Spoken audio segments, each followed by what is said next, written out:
Hello, જય Shri Krishna friends.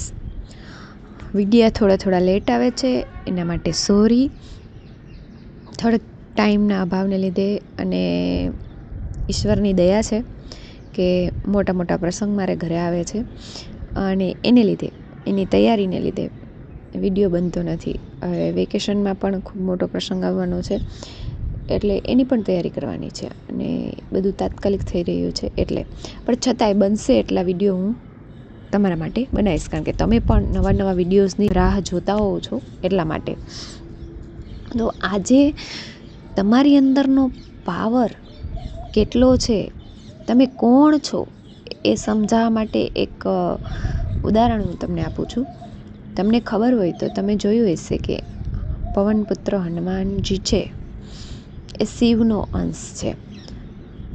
એ મેં પહેલી વખત જ્યારે રામાયણ જોયું, યાદ છે ખૂબ નાની હતી ત્યારે મેં જોયું, પણ એ સીન મગજમાં બેસી ગયેલો છે કે અંજની છે એ તપ કરતા હોય છે અને શિવ છે પોતાની અંદરથી એક અંશ છે એ પવનદેવને આપે છે અને પવનદેવ છે એ અંજલિના ગર્ભમાં એ અંશને મૂકે છે. આ થિયરી આપણને ખૂબ સરસ રીતે લાગુ પડે છે. ખબર છે, આપણી અંદર જે આત્મા છે ને એ ભગવાનનો જ અંશ છે, એ શિવનો જ અંશ છે. આપણે એ હનુમાનજી જ છીએ.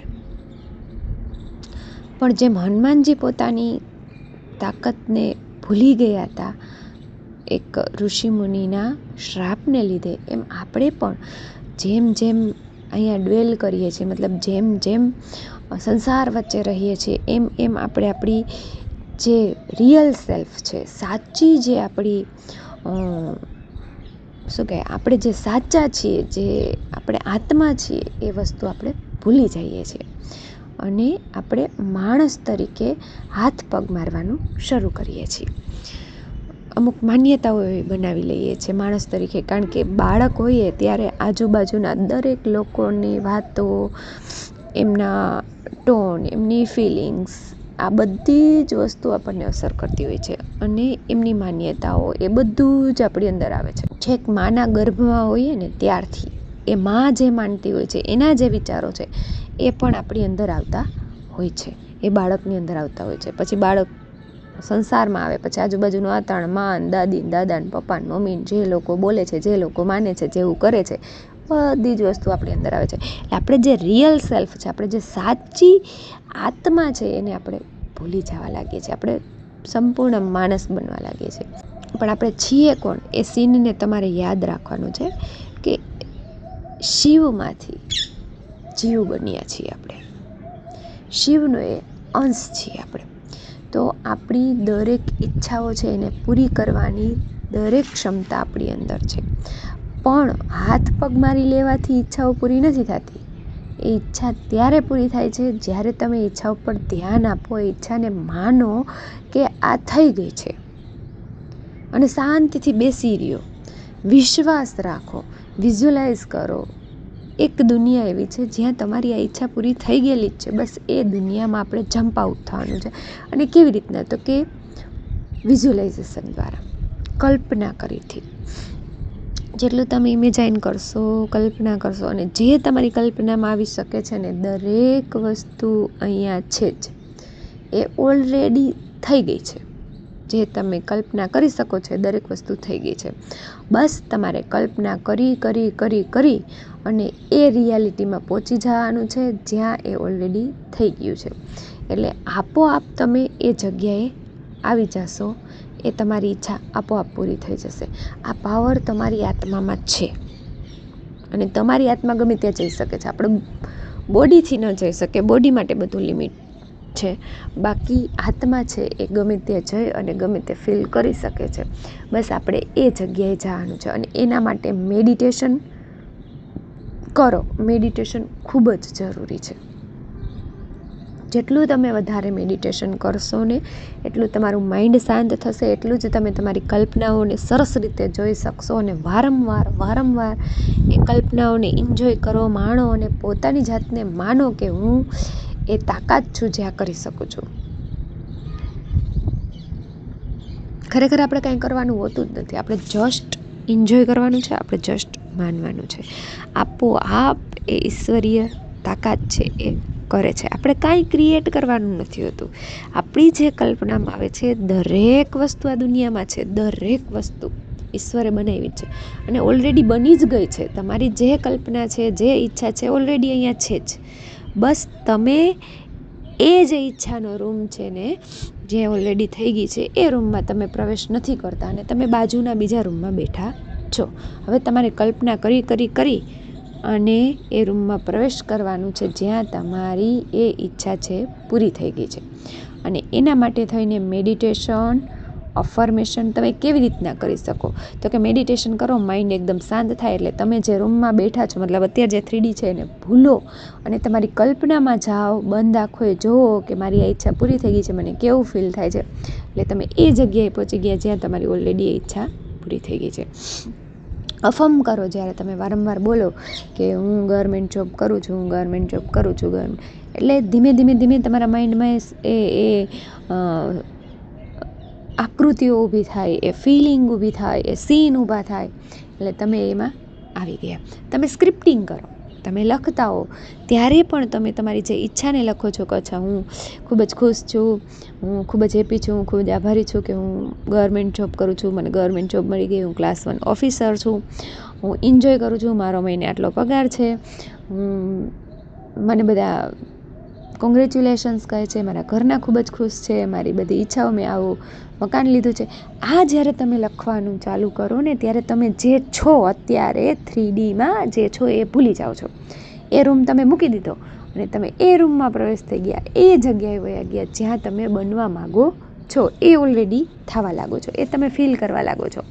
બસ આ જ વસ્તુને આપણે વારંવાર કરવાની છે, એક વખત નહીં, વારંવાર એ જગ્યાએ જવાનું છે. મેડિટેશન કરીને કલ્પના કરો, રાતે સૂવા સમયે કલ્પના કરો, સ્ક્રિપ્ટિંગ કરો મતલબ લખો, તમે વારંવાર અફર્મ કરો, પોતાની જાતને વારંવાર યાદ કરાવો કે ભાઈ હું તો ઓલરેડી જોબ કરું છું, હું તો ઓલરેડી જોબ કરું છું.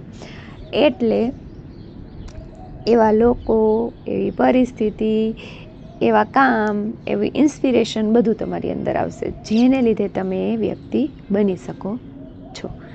કારણ કે તમારામાં એ પાવર છે અને એ માત્ર હાથ પગ મારવાથી ન થાય. એને તમારે પહેલાં માની લેવું પડે કે અચ્છા આ થઈ ગયું છે.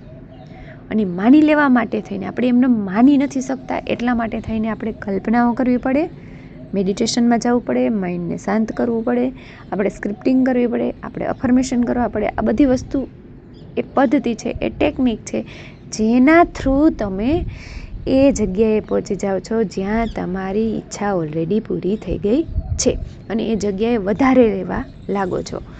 જેમ તમે વધારે એ જગ્યાએ રહ્યો એમ તમને કેવું ફીલ થાય? તમને સંતોષ ફીલ થાય. તમે હાથ પગ ન મારો કે હવે હું જોબ માટે શું કરું, હવે હું જોબ માટે આ કરી લઉં અને કોન્ટેક કરું, આ હું વાંચું, ઓલું કરું, એ કંઈ ન કરો. તમે જે કરો એ શાંત મનથી, આનંદથી, એન્જોય કરીને કરો. તમારી ઊંડાણમાં એ બેસી જાય કે અચ્છા આ થઈ ગયું છે. પછી એના માટે તમે વાંચો ને, કદાચ રીડિંગ કરતા હો, તૈયારી કરતા હો તો તમે એ માઇન્ડસેટથી રીડિંગ કરો કે ના હું તો પાસ તો છું જ ઓલરેડી, મારે થોડુંક બસ વાંચવાનું છે, હું તો ઓલરેડી જોબ કરું જ છું. તમે લેકની જે ભાવના છે, અછતની જે ભાવના છે એને ઓલરેડી મૂકી દો. તમે શાંતિથી કરો જે કરો એ. હાઈપર તો એને નહીં ઓ આટલું વાંચવાનું છે ને આટલું આમ કરવાનું છે નહીંતર નહીં થાય ને ડર લાગે ના, કાંઈ થાય નહીં. બસ તમે એન્જોય કરો, પ્રોસેસને એન્જોય કરવા લાગો અને એ એન્જોયમેન્ટ છે, એ આનંદ છે, એની જે ફ્રીક્વન્સી છે એ તમારી પાસે એ દરેક વસ્તુને લઈ આવે છે જે તમારે જોઈએ છીએ. એટલા માટે મેડિટેશન શીખો, મેડિટેશન કરો, મેડિટેશન પછી અફર્મેશન કરો, વિઝ્યુઅલાઇઝેશન કરો અને એક વસ્તુ યાદ રાખો કે હું ક્રિએટર છું, હું ક્રિએટ કરું, મારે ક્યાંય લેવા નથી જવાનું, મારે જસ્ટ મારી કલ્પનાઓને એ વસ્તુ બનાવવાની છે અને એને ફીલ કરવાની છે. એ ઓલરેડી આવી જશે કારણ કે તમે એ શિવ છો, એમાંથી તમે એ શિવ છે એમાંથી તમે જીવ બન્યા છો, એ તાકાત છો તમે, તમારી અંદર એ જ છે, એ શિવ છે એનો જ તમે અંશ છો, મારી અંદર, તમારી અંદર, બધે જ. તો એના માટે કશું જ ઇમ્પોસિબલ નથી, એ બધું જ કરી શકે છે, બધું જ થઈ જશે. બસ આ વિશ્વાસથી તમારે એન્જોય કરવાનું છે. અને યાદ રાખો, ડોન્ટ બી જસ્ટ લિસનર. ખાલી સાંભળી ના લ્યો, બી અ ડુઅરર. કરો, કરનારા બનો. મેડિટેશન કરો, અફર્મ કરો, સ્ક્રિપ્ટિંગ કરો, વારંવાર કલ્પના કરો, માનવાનું શરૂ કરો કે અચ્છા બધું પોસિબલ છે, બધું પોસિબલ છે, બધું પોસિબલ છે. ને પછી તમે જુઓ કે તમારી લાઈફ કેટલી ચેન્જ થાય છે. મને વિશ્વાસ છે કે આ વાત તમને ઊંડાણ સુધી સમજાણી હશે. 2-3 વખત વિડીયો સાંભળજો, તમને સમજાય તો લાઈક કરો, શેર કરો, સબસ્ક્રાઈબ કરો, શેર જરૂર કરો, જેથી અન્ય લોકોને પણ ખબર પડે, બીજા બધાને ખબર પડે કે yes, I M the creator. મારે બસ એક વસ્તુ ઉપર ફોકસ કરવાનું છે, એને ફીલ કરવાનું છે, એને એન્જોય કરવાનું છે. અને એ ધીમે ધીમે ધીમે મારી લાઈફમાં આવશે. મારા દરેક સપના પૂરા થશે. મારી ઈચ્છા થાય એવી હું જીવન મારું જીવી શકું છું. Thank you.